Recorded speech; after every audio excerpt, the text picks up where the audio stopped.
Srila Prabhupada ki jai, Harinam Sankirtan Yagya ki jai, Ananta Koti Vaishnava Vrinda ki jai. All glories to the assembled devotees. All glories to Sri Guru and Sri Gauranga. Glories to Srila Prabhupada.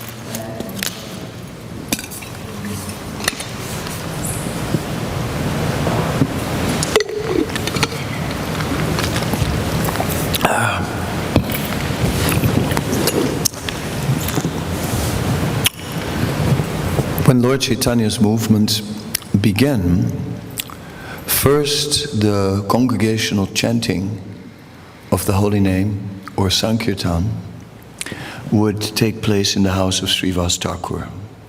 And there the devotees would assemble, and they themselves, amongst themselves, were chanting and getting absorbed.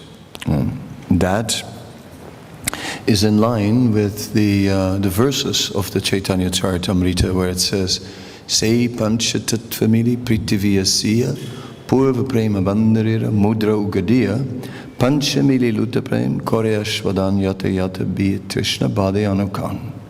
So there it says that the Panchatattva came, they broke the lock of the storehouse of love of God, then they went inside and they plundered that storehouse, and they drank themselves to their full satisfaction. And only after that did they go and distribute. And then we see how this went in a practical way. First, Kirtan in the house of Srivas, and then some Harinam Sankirtan started.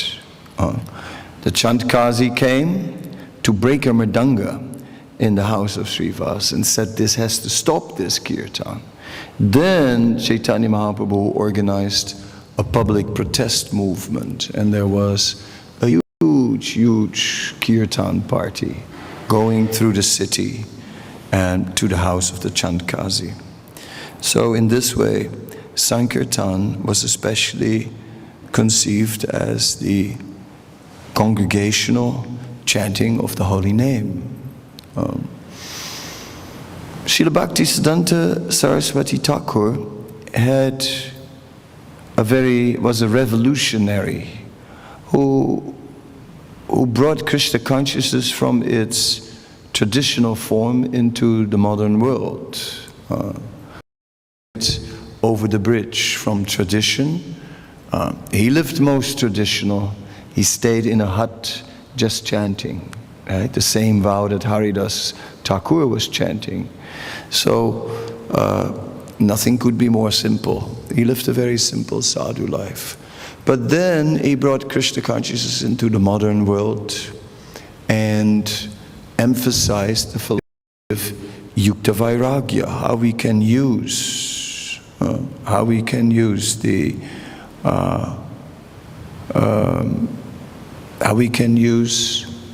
the things produced of this material world and connect them in the service of Krishna, and how then they become transcendental.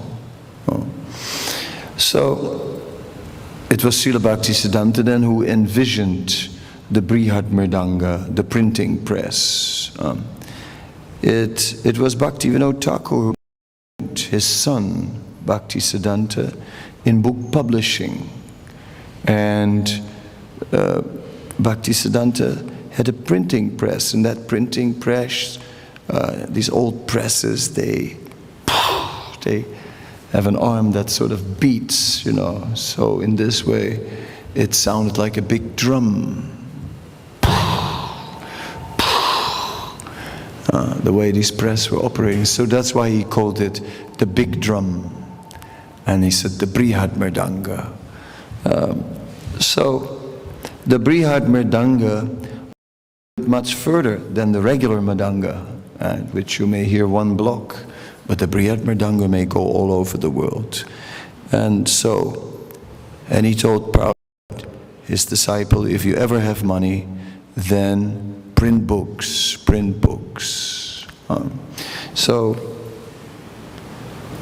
And in this way, Prabhupada's book distribution mission began. And Prabhupada's books were the center of all his preaching efforts. Without books, what could be done? It is through the books that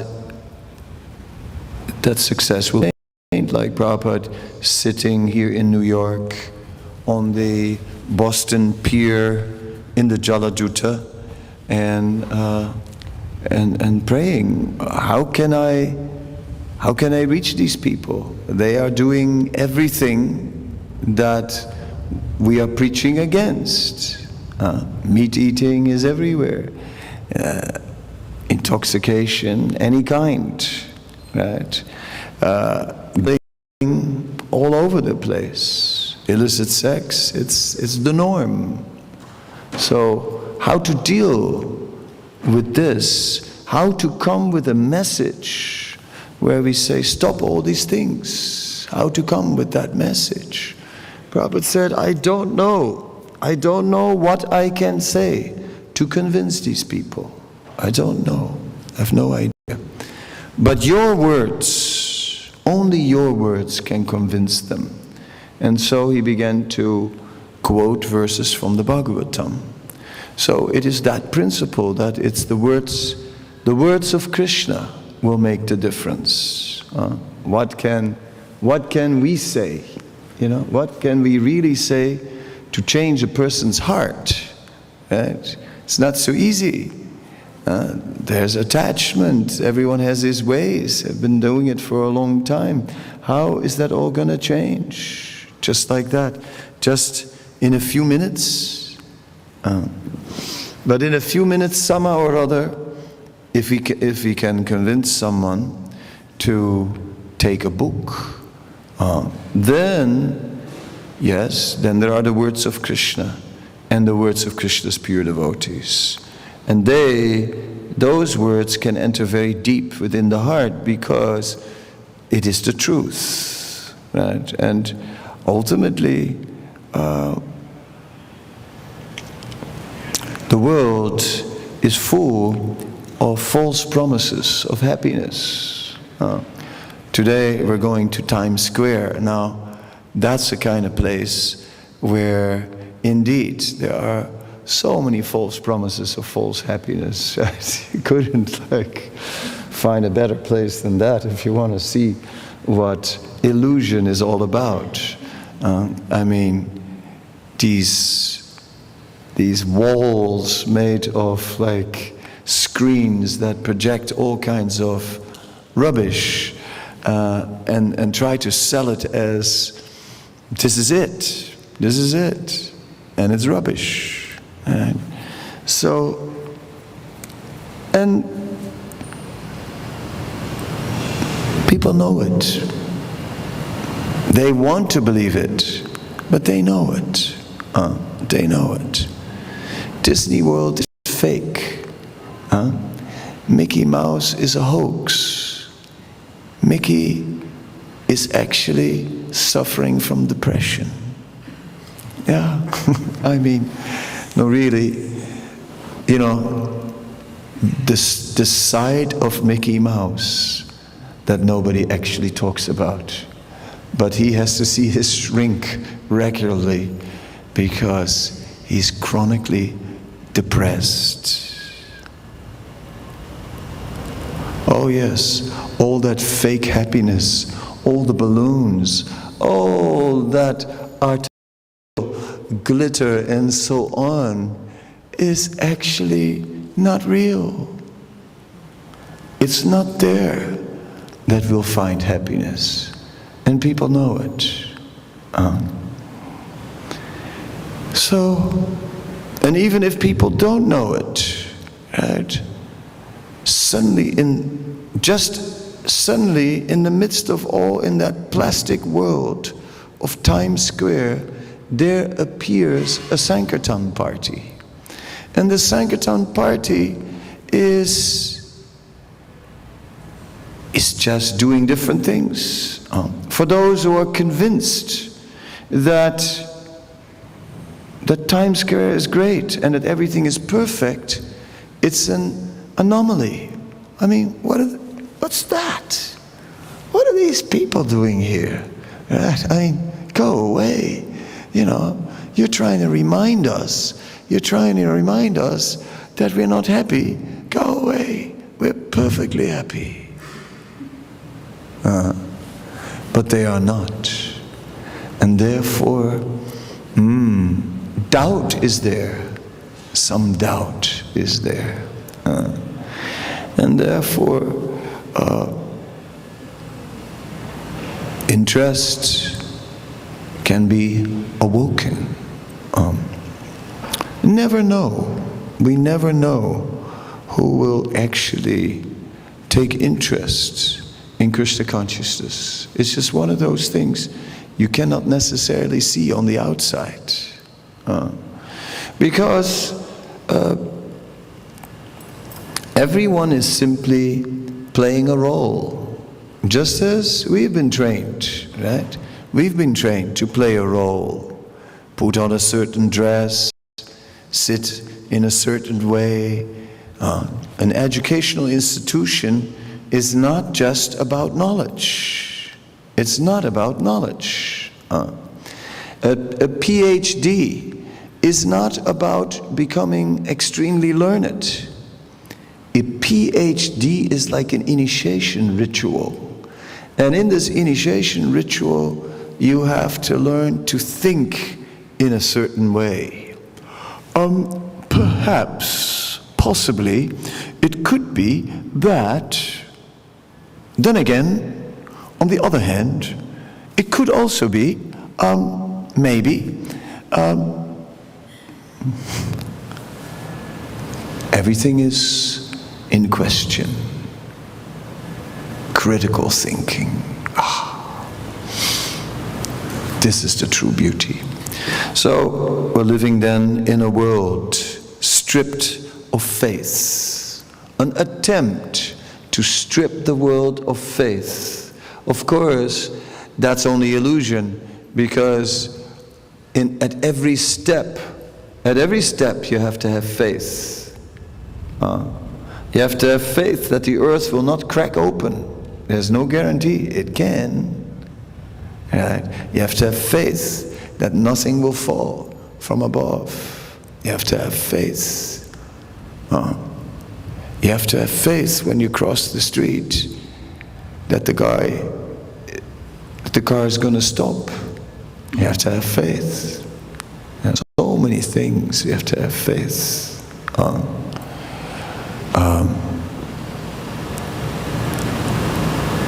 You go to a store and you've bought things before, you expect that people have the things that you bought. It's all based on faith. Faith. But faith in matter is never sure. And people know it. My father had 23 insurance policies. 23, it meant he had covered everything from every possible angle, right? Whatever could go wrong, it was covered. Right? Whatever could be covered, it was covered. What can we say? Because we know so many things can go wrong. Therefore, the so-called self-assured attitude that people have is false. It's false. You don't need to tell me anything. I know everything. I'm perfectly happy. I'm fine, etc. And I am trying to not convince you. I'm trying to convince myself. I'm trying to convince myself that I'm doing great. You're doing great. Yeah, you're doing really great. Yeah, I'm doing great. Yes, I'm doing it. Yes, great. It's all great. Is it so great?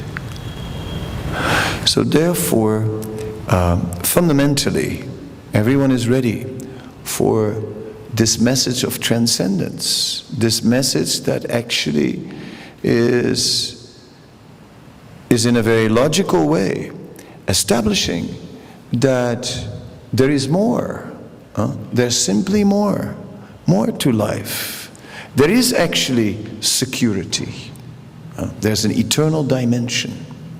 The Bhagavad Gita is the one thing we know for sure.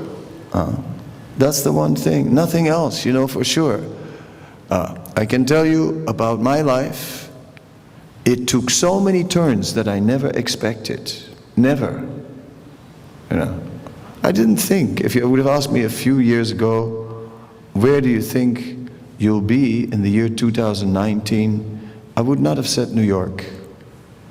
I would have named some other places. But I'm here, okay? Somehow or other.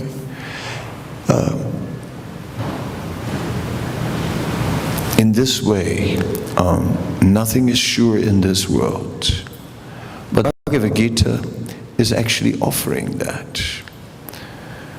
So Srila Prabhupada said that one should present the Bhagavad Gita simply on the merit of the Gita.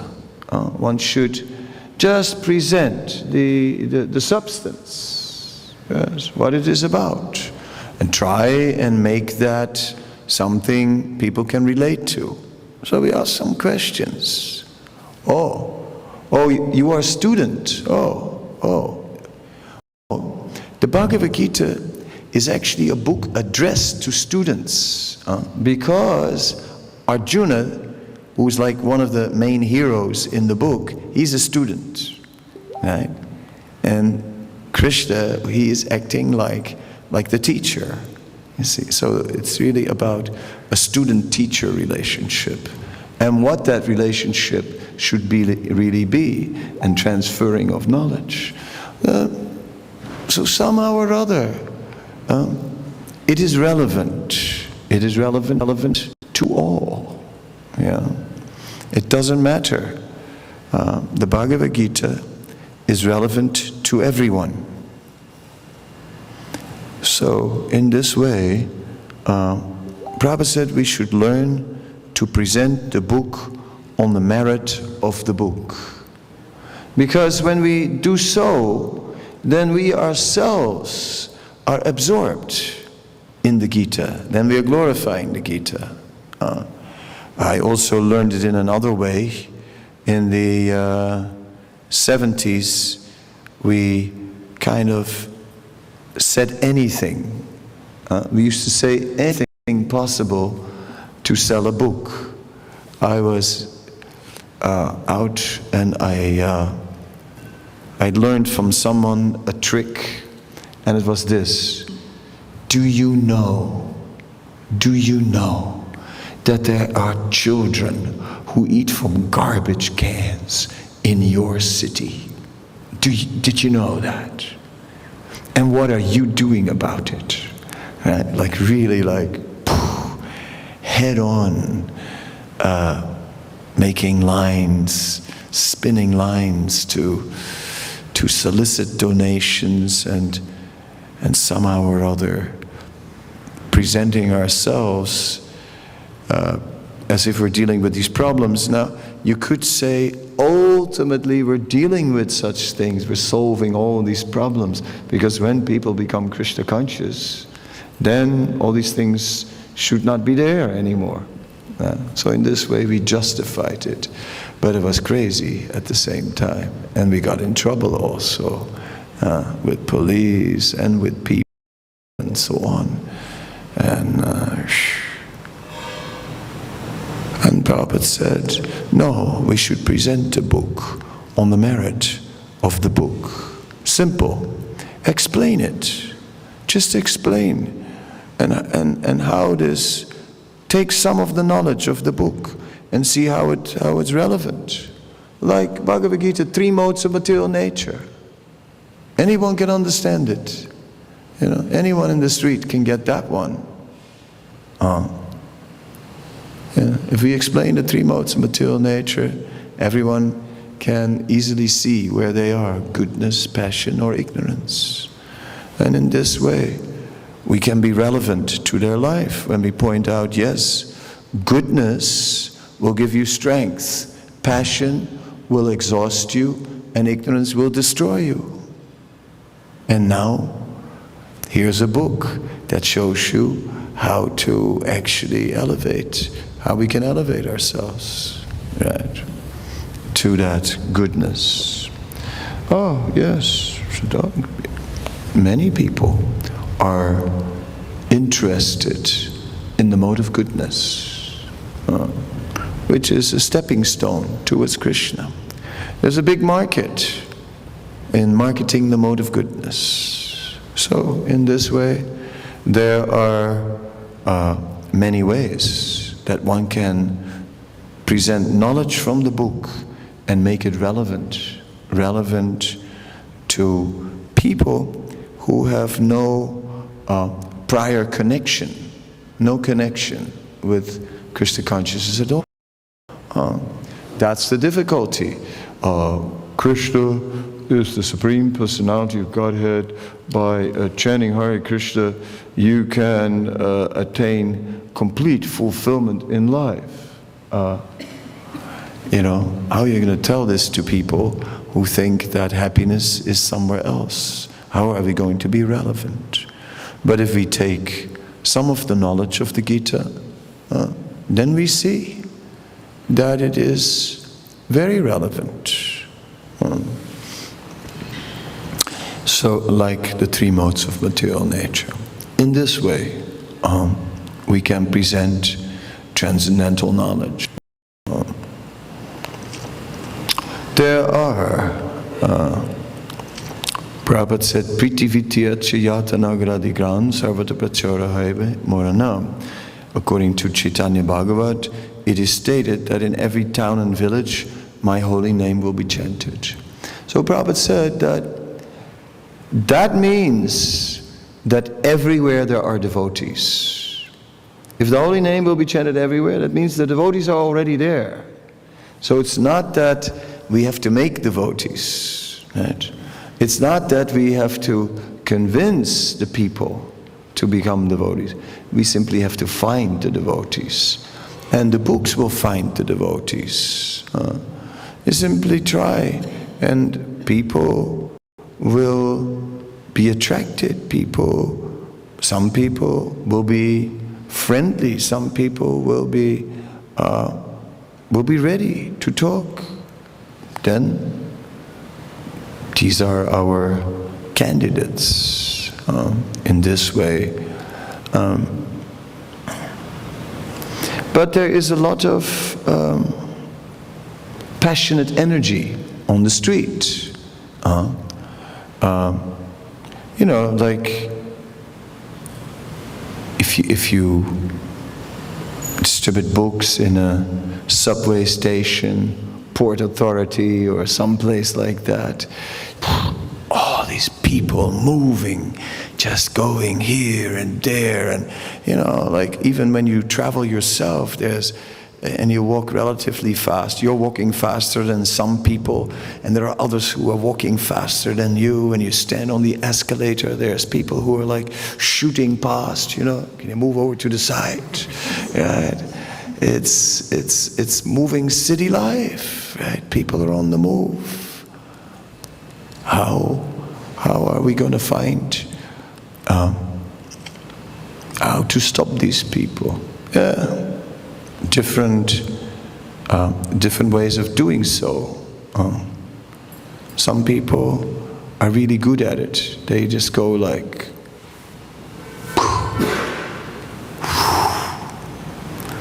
and it's like, and it works. You see someone from the crowd coming and standing there. I was never so good at that one. So I tried the other one, sort of get in people's way, and they try to sort of get out of my way, and I move a little further, and then, okay, they got the book, and then, okay, try to block them a little so that they don't walk away with the book, but it doesn't always work. And sometimes they walk, and then you gotta walk with them, and slightly cut them till you got them to a standstill. And sometimes some people just don't stand still because they are determined to walk off with the book. Oh well, you know, if that happens, then so it happens.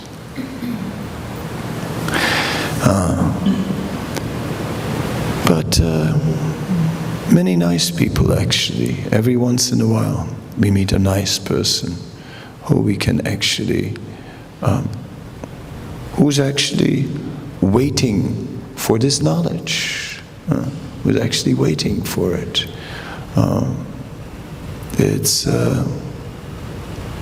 Krishna arranges it, because it's not that we are the doer. It's Krishna arranges it that certain people are there in certain places at a certain time. Just when we stand there, Krishna arranges it that there are some people who meet us, and these people, they were ready for it. You know, there are people every day who are just ready, completely ready. Krishna knew it all along. Today it's going to happen. Today you're going to get one of these books. You're going to meet a devotee and you're going to get one of these books. And it's like, So there's a lot of destiny in the whole thing. And one has to see that we are instruments, not that we are the doers and that we have to stop these unstoppable people, that we have to offer this book to these people who are absolutely, totally, definitely not interested. Not interested. Definitely not. No. They absolutely are not interested, because nobody is interested in the whole world in Krishna consciousness except us, a handful of people, and nobody is interested, nobody. I mean, the mind sometimes thinks like that when we stand in front of this crowd and look at them and think, my God, these people, they're really not interested. And it's not true. They are interested. Very interested, so many. I was the other day with in an architect's office, and he was getting interested in getting some books and things. Actually, I never thought he would, and I don't think it was just a sales technique, you know, from his side. No, it seemed he had questions. He seemed genuinely interested. So you never know who will, but we do know that Krishna simply sends people on their destiny, and that we will be there and we'll just be meeting certain people. Just to deliver the book. We are more like delivering them than that we are selling them.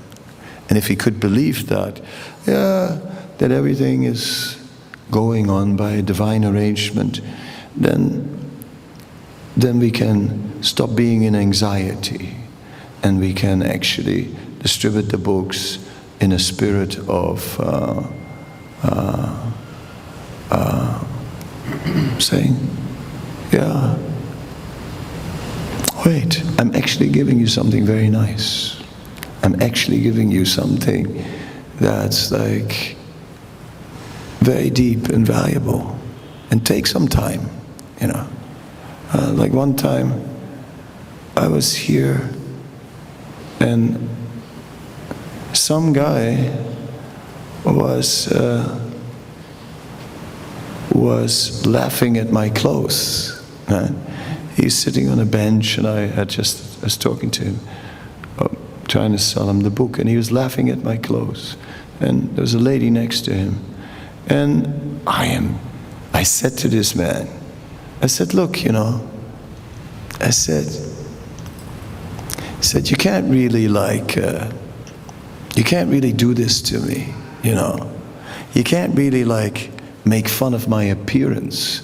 I said, it's not like a masquerade. I've done this, I've lived this for 40 years, you know? I said, this is not just a funny dress. There's a lot more to it. You can't just laugh it off so easily. Then the lady got in his case, and she said, he's right. You're always so disrespectful, right? You don't respect anybody. And she just laid into him, very good. And then in the end, he didn't take the books. She said, I'll take it, right? I'll take it. Just to spite him, to show him, what a jerk you are, She only took it because of that, right? To show him that, that he was so disrespectful, and that out of respect for a monk, that she would take it. Yeah, see? And so somehow or other, we don't know. We don't know. I tried the man, but it turned out to be the lady. You never know. It just, Krishna is there. And in that way, it will happen. People will connect, and it is just a matter of offering the book. In Amsterdam, we have this one devotee who has just been distributing books for many years. He doesn't talk very much, and these days his favorite place is he goes on the trams or the trains, right? And what he does, he doesn't talk. He just stands there in the train or in the tram, and his hand goes to someone with the book. Doesn't make even eye contact, but the book is sort of in front of the people, so they don't take it. So he moves his hand; it's dangling, sort of, Then, okay, until they finally take it. So they take it. He looks everywhere except at them. They're sort of looking at it like, what am I supposed to do with this? You know what I mean? Then they want to give it back. Then he goes like, his hand goes, and still nothing. He doesn't say anything. So then they don't give it back. And then they wonder what to do. And then after a while he goes like, money. And then they want to really give it back. And again he goes like, And because he doesn't speak, they don't know what to say to him. And in the end, they give him money. And he sells the books. And it's amazing. It doesn't speak nothing. It's just a hand that does everything. So there's yes, there are techniques. And Shashi Kapoor is the expert at techniques. He's saying, you have to appreciate people. Everyone wants to be appreciated. So when we appreciate people and we ask them questions, we appreciate some of their qualities, then they'll like us. Then they'll be inclined. Things like that. Spend your time with the people that are interested. Yes, distribute the books, try to show the book. The book will sell itself. So all these things are there in book distribution. But if we are there in the spirit that Krishna will send me people, Krishna will send people who are actually waiting for this.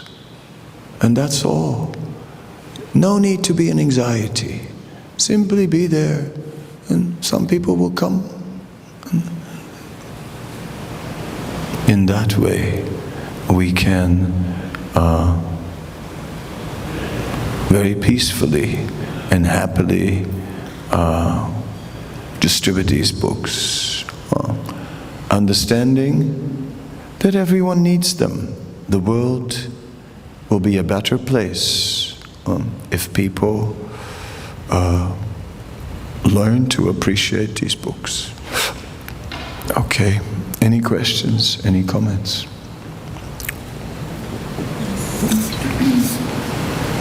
Yeah. You sort of answered it, but I guess it's a matter of mindset where you come from. It can feel a little uncomfortable when somebody strongly rejects you, and I was just wondering to shake it off, just to understand that Krishna is right there with you and just the whole thing. But it can be a little hard to shake it off.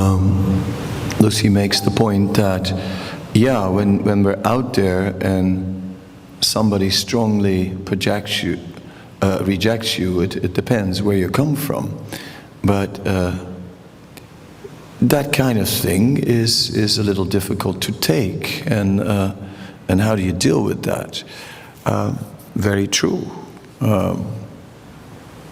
It is.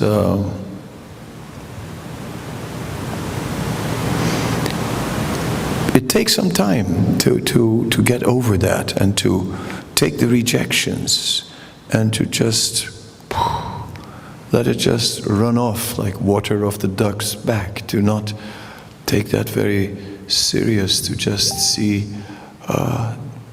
they don't understand, they don't know that. And a lot of that rejection may also not be immediately rejection of the book per se. Maybe it's just a kind of a reflex. I mean, I myself also have defense mechanisms on the street. Right? If somebody comes up to me in the street, I'm also inclined to go, nah, it's okay. To not listen to what that person wants to say, just sort of like, nah, it's okay. No, it's fine. No, not. There's always people that hit you up for something, and it's clearly that they want something of you that you didn't ask for. So why get entangled with that? Right? So there's a general reflex on the street to sort of brush off, and that so-called rejection is actually not such a rejection. It's oftentimes also the setting. Yeah. The good part about it, so the street invites a little more rejection. Yeah. In that way, it's just an automatic defense mechanism people have. The good part about the street is that you very quickly meet many people. We sometimes did door to door, and then we got a little less rejection. People were more comfortable, but it moves much slower. You have to go from one house. If it's a no, okay, next house, also a no, third house, a no. 15 minutes have passed, and okay, finally, number 4 took, after 20 minutes. That's 3 books in an hour, and that's if you're out 2-3 hours, then it's, yay, 9 books. Whereas on the street, it can move very fast sometimes. But that is a bit of an art to practice, to develop detachment with an understanding. Okay, maybe it's the rejection is maybe more partially a reflex on the street, and the other side, ignorance. They don't actually know the value of this. Take some time to. But that's a very good point, because that's one of the big challenges. That's why a lot of people are just not breaking through that. So it's like, this is too much for me. I just don't want to sort of infringe, upon people's privacy. I feel uncomfortable. They feel uncomfortable. But then you see that by Shashika, he doesn't have any issue like that. He comes in and makes a nice, pleasant comment, and they like it, and and there's a nice mutual appreciation exchange happening. So you can see that we're also bringing in too much of our own apprehension and our own negative expectations that make it a little unpleasant. And if we learn to overcome it, then it can be a very light-hearted, pleasant exchange, actually. Some light-heartedness is good on the street. You know, all this seriousness. If you're so serious, excuse me. You know, like, are you, would you want to have a look? You know, no, definitely not. You know, a little joke, a little light-heartedness goes a long way.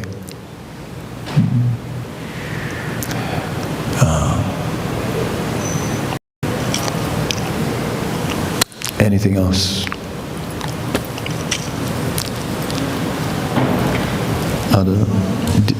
It's Divyangi's turn. Huh? So now we have what we have said is ways how to distribute books, and we have one way which we follow. It's very, very easy. And Dr. Blake, he's very experienced in distributing books for Oklahoma. He's been distributing books for how long?